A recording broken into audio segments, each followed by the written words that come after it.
Hey guys, welcome back to my channel. For today's video, I'm going to be showing you how I style my hair.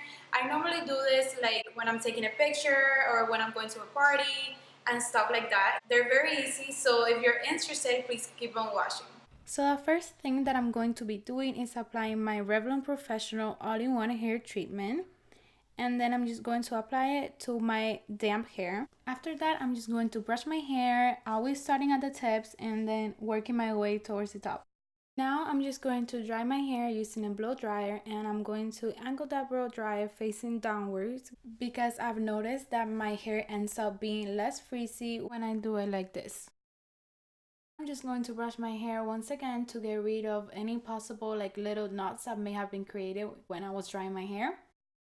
Now I'm just going to part my hair in 3 sections. When I'm curling my hair, I normally grab around 2 inches of hair, and I like to do some curls away from my face and others towards my face. I just don't like every single curl to look the same, and I don't know, I just think that it looks way better not to have every single curl be the same. So yeah, now I'm just going to fast forward everything because I'm just going to be repeating the same process until I'm done.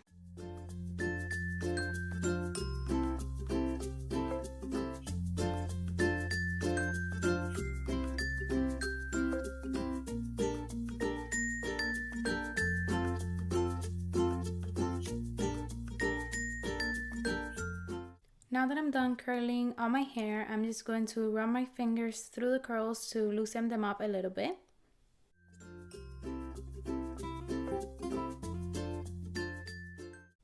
To add a little bit more of texture, I'm going to be using that Not Your Mother's Beach Babes Sea Salt Spray. And let me tell you, I love this. For all of you guys that have straight hair like me and your curls don't last, I totally recommend this. It's a game changer. Now to finish off my look, I'm just going to be using the Not Your Mother's Volumizing Hairspray, and I'm going to apply a little bit all over my hair. So that's it for today's video, guys. I hope you liked it, and if you did, please make sure to hit the like button down below to let me know.